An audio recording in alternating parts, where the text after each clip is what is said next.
Assalamualaikum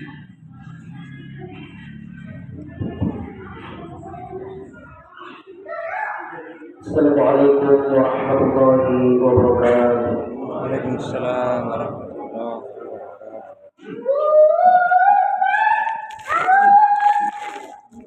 Allahu Akbar, Allahu Akbar, Allahu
Alhamdulillah Rabbil Alamin.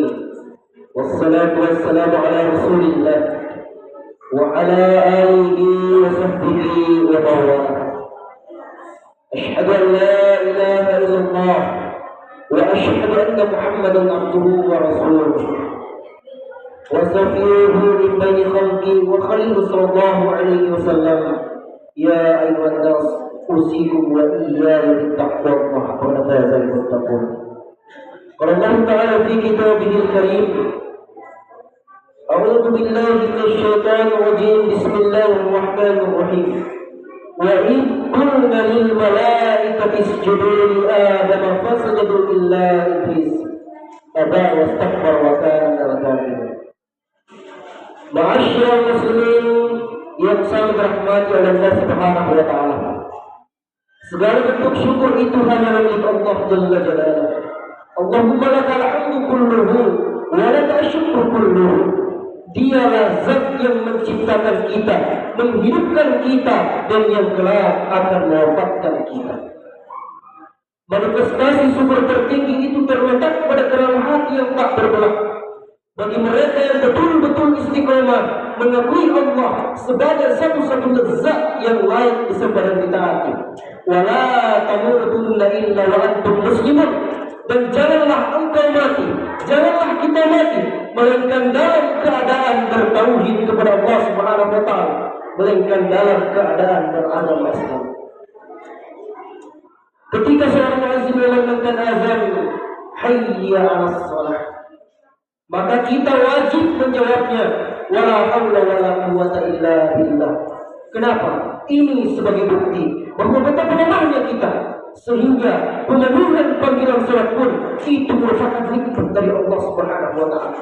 Itu merupakan karunia dari Allah Subhanahu wa taala yang wajib dan harus kita syukuri jemaah sekalian. Salawat serta salam tak lupa pula kita kirimkan kepada junjungan kita Nabi Allah Muhammad sallallahu alaihi wasallam. Allahumma shalli ala sayyidina Muhammadin wa ala alihi sayyidina Muhammad. Assalamualaikum ya Rasulullah. Semoga yang hadir pada kesempatan hari ini senantiasa insyaallah akan mendapatkan syafaat ya Rasulullah sallallahu alaihi wasallam di hari yang akan datang. Amin amin ya rabbal alamin. Ma'asyiral muslimin yang sangat dirahmati oleh Allah Subhanahu wa taala. Melalui mimbar Jumat ini, khatib berwasiat kepada kita semua agar senantiasa meningkatkan keimanan dan ketakwaan kita kepada Allah Subhanahu wa taala. Takwa dalam artian menjalankan apa yang menjadi perintahnya Allah, baik yang diwajibkan ataupun yang disunnahkan atas kita. Dan di saat yang bersamaan jemaah sekalian, kita wajib meninggalkan segala apa yang menjalankannya Allah, baik yang diharapkan ataupun yang dimakruhkan atas kita. Kaum muslimin yang sangat dirahmati oleh Allah Subhanahu wa taala, pada kesempatan ini kita akan sama-sama mengucapkan tentang salah satu sifat yang tercela, Bahkan ini merupakan dosa yang pertama kali muncul jamaah sekalian. Sifat tersebut, dosa tersebut tidak lain adalah sifat sombong. Kaum muslimin yang berbahagia, tentu ketika kita berbicara tentang persoalan agama, maka pasti kita akan kembali kepada Al-Quran. Karena kita tahu bahwa segala sesuatunya itu ada dalam Al-Quran, termasuk sifat sombong tersebut. Allah berfirman, wa idh qulna lil malaikati isjudu li Adam fasjadu illa iblis aba wastakbara wa kana minal kafirin. Dan ingatlah ketika kami berfirman kepada malaikat, sujudlah kamu kepada Adam. Maka semua malaikat pada saat itu sujud kepada Adam, kecuali satu di antara mereka, yaitu iblis. Ia enggan dan takabur, dan dia termasuk golongan kaum yang kafir. Kemudian jemaah sekalian, dalam surah lain, dalam surah Al-A'raf, Allah menjelaskan lebih detail lagi tentang sebab-sebab yang menjadikan iblis itu tidak mau bersujud kepada Allah di waktu Allah memerintahkan. Allah berfirman, apakah yang menghalangimu di waktu aku menyuruhmu untuk bersujud kepada Adam? Jemaah sekalian, apa yang menjadi jawabannya iblis? Iblis menjawab, saya lebih baik daripada dia. Engkau ciptakan saya dari api, sedangkan dia engkau ciptakan dari tanah. Kaum muslimin yang berbahagia, melalui ayat tersebut maka dapat kita pahami bahwa satu-satunya faktor yang menjadikan iblis itu tidak mau bersujud kepada Adam di waktu Allah memerintahkan, karena dia merasa dirinya lebih baik. Karena dia merasa yang penciptaan yang dari api itu lebih mulia daripada Adam yang hanya diciptakan dari tanah. Ana khairun minhu, kata iblis. Dia mengenalkan seorang nabi, yaitu Adam alaihissalam. Maka apa yang berlaku jemaah sekalian? Iblis yang awalnya penduduk surga, lalu dia melakukan satu kesalahan tersebut, akhirnya ia diusir oleh Allah dari surga dan dilaknat oleh Allah. Allah berfirman, maka keluarlah kamu dari surga, sesungguhnya kamu adalah kaum yang terkutuk, dan kutukanku atas letakmu hingga hari pembalasan. Ma'asyiral muslimin yang sangat dirahmati oleh Allah Subhanahu wa taala,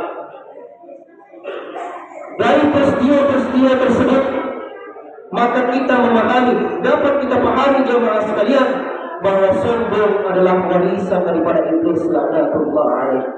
Dari kisah tersebut maka dapat kita memahami jemaah sekalian bahwa sombong yang menjadikan iblis itu terusir dari sebaik-baik tempat, yaitu surga. Maka oleh karena itu jemaah sekalian, Allah sangat mewanti-wanti kita agar kita tidak terjerumus dari sifat yang demikian, agar kita tidak terjerumus dari sifat sombong tersebut. Ma'asyiral muslimin yang sangat dirahmati oleh Allah Subhanahu wa taala, jika sekiranya yang dulunya iblis itu taat beribadah kepada Allah Subhanahu wa taala, tak ada satu waktu pun terlewatkan iblis untuk senantiasa beribadah kepada Allah Subhanahu wa taala. Bahkan disebutkan dalam satu riwayat, sampai-sampai ia dipuji oleh salah seorang malaikat saking banyaknya ibadahnya, yang beribu-ribu tahun dia beribadah kepada Allah Subhanahu wa taala. Namun ketika ia melakukan satu kesalahan, ia diusir oleh Allah dari surga, dilaknat oleh Allah. Maka bagaimana halnya dengan kita jemaah sekalian? Bagaimana halnya dengan kita yang setiap hari berbuat dosa? Bukan hanya satu macam dosa yang kita berbuat, tapi banyak macam dosa yang kita berbuat. Belum lagi dosa kita kepada orang tua kita, belum lagi dosa tetangga-tetangga kita, kerabat-kerabat kita, saudara-saudara kita. Masuk dalam masjid ini kita berbuat dosa, keluar dari masjid ini kita berbuat dosa lagi. Ketika kita melihat ibadah kita yang bisa dihitung, tidak seperti banyaknya ibadahnya iblis tersebut, lantas kita masih berbuat sombong dalam diri kita. Kami katakan jemaah sekalian, ketika kita menyimpan sifat sombong tersebut dalam diri kita, kami katakan bahwa lebih tidak layak lagi kita untuk dimasukkan ke dalam surga Allah Subhanahu wa taala. Rasulullah SAW pernah bersabda, tidak akan masuk surga seseorang yang di dalam hatinya terdapat kesombongan sebesar biji sawi. Lalu ada di antara sahabat yang bertanya kepada Rasulullah, wahai Rasulullah, bagaimana dengan seseorang yang suka memakai baju yang bagus dan sandal yang bagus ya Rasulullah? Rasulullah tersenyum dan menjawab, sesungguhnya Allah itu indah dan mencintai keindahan. Sombong adalah menolak kebenaran dan meremehkan orang lain.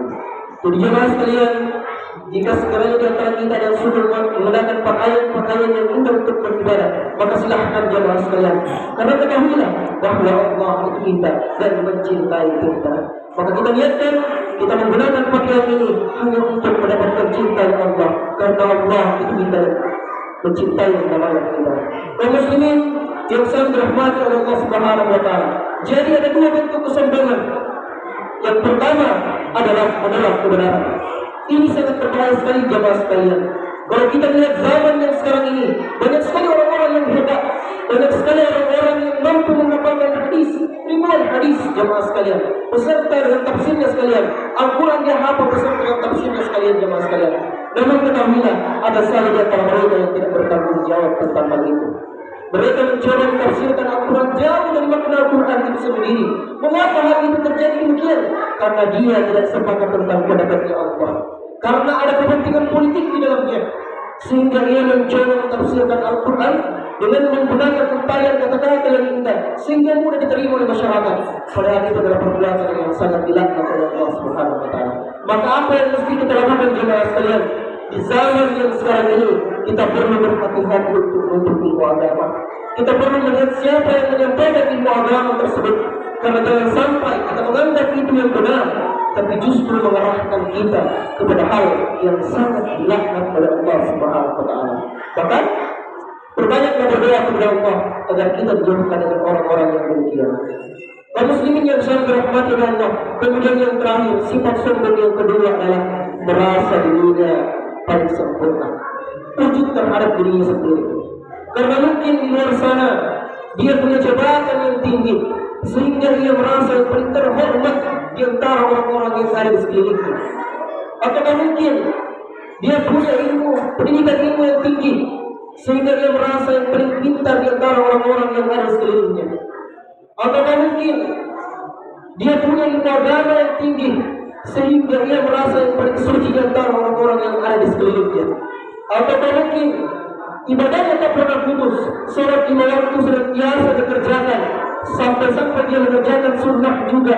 Atau bahkan dia pernah haji, sehingga ia merasa yang paling suci di antara orang-orang yang ada di sekelilingnya. Jemaah sekalian, orang yang melakukan perkara tersebut telah melanggar titah Rasulullah SAW dan layak disebut sebagai orang yang jahat. Rasulullah SAW menegaskan 3 hal yang mencelakakan. Yang pertama, sifat pelit yang diikuti. Yang kedua, hawa nafsu yang dituruti. Dan yang ketiga, rasa bangga terhadap diri sendiri. Kaum muslimin yang saya dirahmati oleh Allah Subhanahu wa taala, sebagai penutup khutbah ini, marilah kita senantiasa menginsafi diri kita masing-masing jemaah sekalian, bahwa sombong sedikit pun tidak akan memberikan kemuliaan pelakunya, atau ketawaduan seorang hamba sedikit pun tidak akan merendahkan pelakunya. Justru sebaliknya jemaah sekalian, kesombongan akan semakin menghinakan pelakunya, dan ketawaduan seorang hamba akan mengangkat derajat pelakunya. Rasulullah SAW pernah bersabda, sedekah itu tidak akan mengurangi harta. Tidak ada orang yang memberi maaf kepada orang lain, melainkan Allah akan mengangkat derajatnya. Dan tidak ada orang yang merendah diri karena Allah, melainkan Allah akan memberikan kemuliaan untuknya. Demikianlah khutbah yang kami sampaikan pada siang hari ini. Mudah-mudahan senantiasa bermanfaat untuk kita semua. Mudah-mudahan segala kebaikan yang kita kerjakan hari ini senantiasa dibalas oleh Allah dengan nilai pahala yang sangat besar.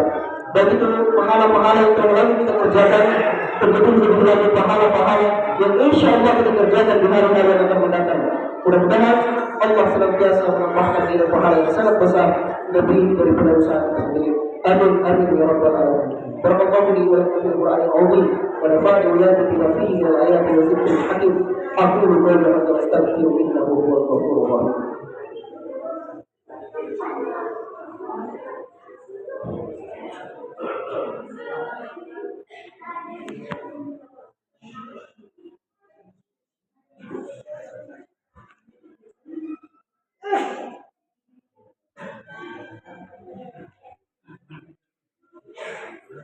Innal hamdalillah nahmaduhu wa nasta'inuhu wa nastaghfiruh wa natubu ilayhi wa na'udzu billahi min shururi anfusina wa min sayyiati a'malina من يهده الله فلا مضل له ومن يضلل فلا هادي له.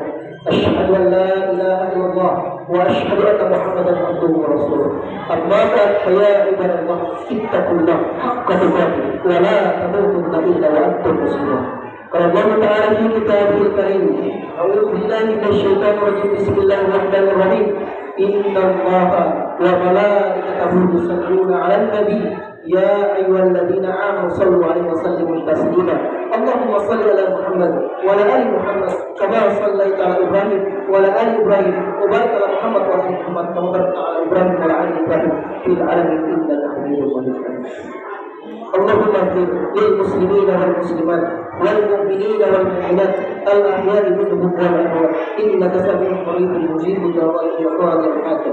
اللهم نسألك سلامة في الدين، سلامة في الدنيا وسلامة في الآخرة يا الله، وعافية في الجسد وزيادة في العلم وبركة في الرزق وتبدأ في الموت ورحمة عند الموت ومغفرة بعد الموت. اللهم حول علينا في سكرات الموت والنجاة من الوعظ ومن الحساب يا الله بها يا الله بها يا الله بها يا الله بحسن الخلاق. عباد الله إن الله يأمر بالعدل والإحسان وإيتاء ذي القربى وينهى عن الفحشاء والمنكر والبغي يعظكم لعلكم تذكرون ولذكر الله أكبر والله يعلم ما تسعون. أقيموا الصلاة.